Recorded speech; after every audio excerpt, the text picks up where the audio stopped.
Hello student, welcome to Ashish classes. बच्चों, आज हम लोग क्लास 10th का एक नया चैप्टर स्टार्ट कर रहे हैं। चैप्टर है लाइट यानी रिफ्लेक्शन एंड रिफ्रैक्शन। ठीक है, तो क्लास 10th में ये चैप्टर बहुत ही ज़्यादा इंपॉर्टेंट है और इस चैप्टर का सबसे इंपॉर्टेंट टॉपिक जहाँ से हर साल क्वेश्चन बनते हैं, मतलब हर साल का अगर पेपर उठा के क्लास 10th का देखेंगे तो यहाँ से क्वेश्चन आपका 100% बनता है। ठीक है, तो image formation by concave mirror. ठीक है, कॉनकेव मिरर के थ्रू इमेज फॉर्मेशन और कॉन्वेक्स के थ्रू होता है। तो सबसे पहले हम image formation by concave mirror समझेंगे होता क्या है।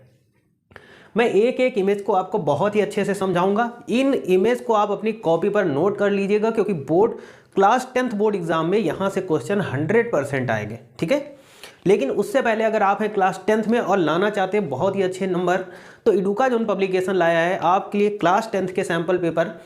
इन क्लास 10th के सैम्पल पेपर में आपको मिलेंगे प्रीवियस ईयर क्वेश्चन पेपर और कुछ और क्वेश्चन पेपर जो कि आपके क्लास 10th बोर्ड एग्जाम 2024 के लिए बहुत ही ज़्यादा इंपॉर्टेंट हैं। ठीक है, तो एडुका जोन पब्लिकेशन की टीम ने इन क्वेश्चन पेपर को बहुत ही अच्छे तरीके से प्रिपेयर किया है।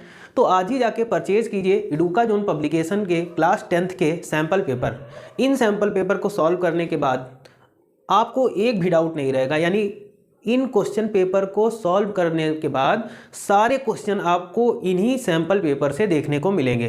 तो याद रखना है एडुका जोन पब्लिकेशन। ठीक है, आपको एडुका जोन पब्लिकेशन के सैम्पल पेपर परचेज करने हैं। लिंक मैंने डिस्क्रिप्शन बॉक्स में दे दिया है, वहाँ से जाकर के आप इन सैम्पल पेपर को परचेज कर सकते हैं। ठीक है, तो परचेज कर लीजिएगा, डिस्क्रिप्शन बॉक्स में लिंक पड़ा हुआ है। ठीक है, तो चलिए हम लोग लेक्चर को स्टार्ट करते हैं।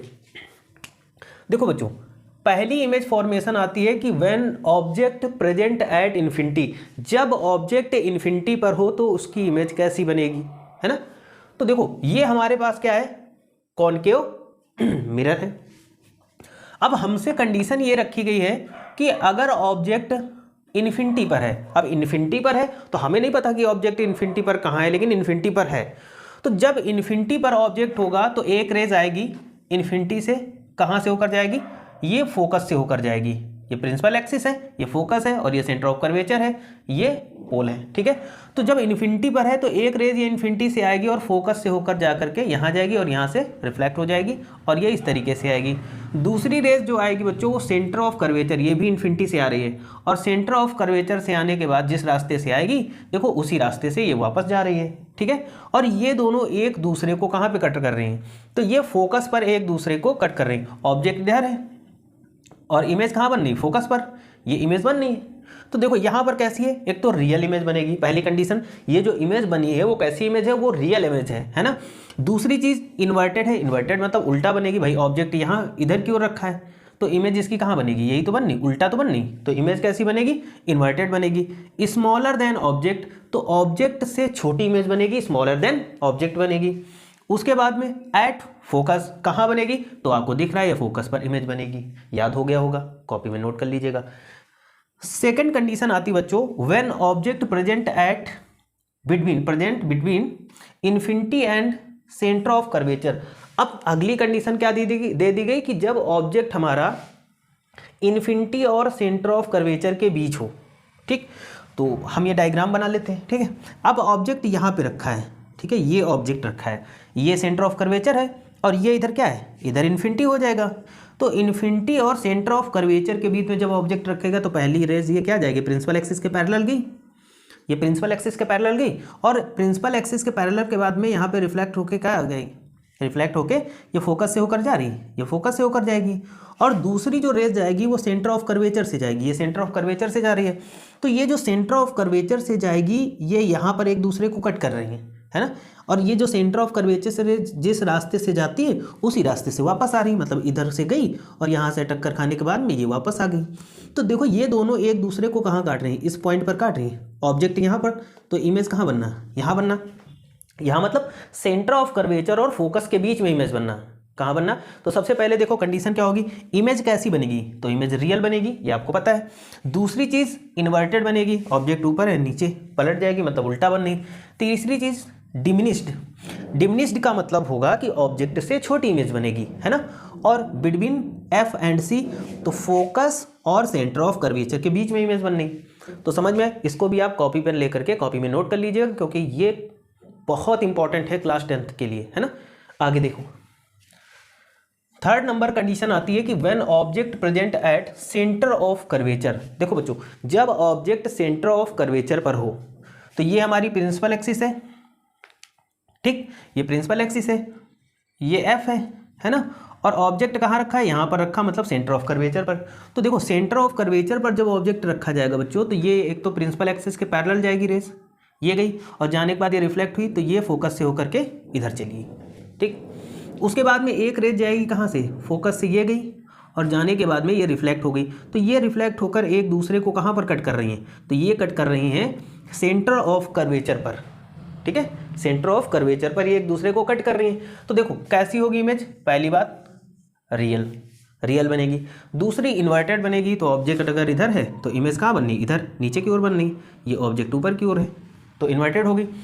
साइज इज इक्वल, तो जितना बड़ा ऑब्जेक्ट होगा उतनी बड़ी क्या बनेगी, इमेज बनेगी। उसके साथ में एट सी, मतलब सेंटर ऑफ कर्वेचर पर ही बनेगी। नोट कर लीजिएगा इसको भी, क्योंकि ये भी आपके क्लास 10 बोर्ड एग्जाम्स के लिए बहुत ही ज़्यादा इंपॉर्टेंट है। उसके बाद बच्चों बात करते हैं कंडीशन नंबर 4। कंडीशन नंबर 4 में बताया गया कि when object is placed between C and F, जब ऑब्जेक्ट को सेंटर ऑफ कर्वेचर और फोकस के बीच में रखा जाए, है ना। तो देखो यहाँ पर क्या है, ये सेंटर ऑफ, ये प्रिंसिपल एक्सिस है, ये पोल है, और ये एफ है, फोकस है, और ये सेंटर ऑफ कर्वेचर। तो ऑब्जेक्ट को कहाँ रखा गया, फोकस और सेंटर ऑफ कर्वेचर, या सेंटर ऑफ कर्वेचर और फोकस के बीच में ये हमारा कोई ऑब्जेक्ट रखा हुआ है यहाँ पर। तो ये ऑब्जेक्ट रखा, तो ये एक रेज जाएगी प्रिंसिपल एक्सिस के पैरेलल गई, प्रिंसिपल एक्सिस के पैरेलल जाने के बाद में ये रिफ्लेक्ट होकर कहाँ से जाएगी, फोकस से होकर जा रही, और एक रेज कहाँ से जाएगी, ये जाती हुई ये फोकस से होते हुए जाएगी, और यहाँ से ये रिफ्लेक्ट होगी, तो एक दूसरे को कहाँ कट कर रही, इस पॉइंट पर कट कर रही। तो देखो इनकी इमेज कैसी बनेगी, पॉइंट नंबर 1 कि इनकी जो इमेज बनेगी वो रियल बनेगी, ठीक है, इमेज कैसी बनेगी, रियल बनेगी। दूसरी चीज इन्वर्टेड, उल्टा बननी, ऑब्जेक्ट इधर है तो इमेज इधर बननी, है ना। उसके बाद में इन लार्ज होगी, ठीक है, साइज में थोड़ी सी इन लार्ज होगी। उसके बाद infinity and centre of curvature, तो सेंटर ऑफ कर्वेचर और इन्फिनिटी के बीच में यहां पर ये बननी, ठीक है, इन लार्ज होगी इमेज, ठीक है। अब बच्चों चलते हैं हम लोग 5वीं और इंपॉर्टेंट इमेज फॉर्मेशन की ओर। तो देखिएगा, अगर हमसे बताया गया कि when the object is present at focus, अगर हमारा ऑब्जेक्ट फोकस पर है तो उसकी इमेज कैसी बनेगी, कहाँ बनेगी, इन सभी चीज़ों के बारे में। तो देखो सबसे पहले हम बात करते हैं, तो ऑब्जेक्ट हमने ये ले लिया जो कि हमने फोकस पर रखा, ये प्रिंसिपल एक्सिस है, ये P है, ये F है, और ये C सेंटर ऑफ कर्वेचर। तो अगर ऑब्जेक्ट फोकस पर रखा है तो ये एक तो रेस जाएगी प्रिंसिपल एक्सिस के पैरेलल और वापस आएगी, तो कहाँ आएगी, ये इधर फोकस से होकर जाएगी। दूसरी रेस क्या होगी, सेंटर ऑफ कर्वेचर से जाएगी, तो जिस रास्ते से जाएगी उसी रास्ते से वापस आएगी। यहाँ तक समझ में आया, उसी रास्ते से वापस आएगी। तो ये देखो ये कहाँ जा रही है, ये कहीं इन्फिनिटी पर मिलेंगी, क्योंकि ये एक दूसरे को कट ही नहीं कर रही, और कहाँ मिलेंगी, इन्फिनिटी पर। तो देखो सबसे पहली चीज़, इमेज जो बनेगी वो रियल बनेगी। कैसी बनेगी, इमेज बनेगी इस कंडीशन में रियल। दूसरी चीज़ एट इन्फिनिटी, अब ये इन्फिनिटी पर बनेगी, पता नहीं कहाँ पर इन्फिनिटी पर बने जा करके, ठीक है, तो इन्फिनिटी पर बनेगी। दूसरा इन लार्ज होगी, ठीक है। आगे हम बात करते हैं नेक्स्ट और लास्ट कंडीशन, नोट करते जाइएगा आप लोग, क्योंकि आपके क्लास 10th बोर्ड एग्जाम्स में हर बार यहाँ से क्वेश्चन बनते हैं और इस बार भी बनेंगे, ठीक है। तो देखो यहाँ पर बताया गया कि when object present between focus and pole, अगर ऑब्जेक्ट हमारा फोकस और पोल के बीच में, ये फोकस है और ये पोल है, तो फोकस और पोल के बीच में ये ऑब्जेक्ट रखा है, ठीक है। तो देखिएगा यहाँ पर एक तो ये प्रिंसिपल एक्सिस के पैरेलल रेस गई और जाने के बाद ये रिफ्लेक्ट हुई, ठीक है, ये इधर की ओर जाएगी, लेकिन एक इमेजिनरी लाइन इसकी यहाँ पर जाएगी, यहाँ इधर। एक रेज हमारी सेंटर ऑफ कर्वेचर यानी जिस रास्ते से गई उसी रास्ते से वापस भी आई, और लेकिन इसकी इमेजिनरी रेज ये इधर चली गई। तो इनकी जो इमेज बनेगी वो यहाँ पर बनेगी, मतलब बिहाइंड द मिरर। अगर ऑब्जेक्ट फोकस और पोल के बीच में रखा है तो उसकी जो इमेज बनेगी वो बिहाइंड द मिरर, मतलब मिरर के पीछे बनेगी, ठीक है।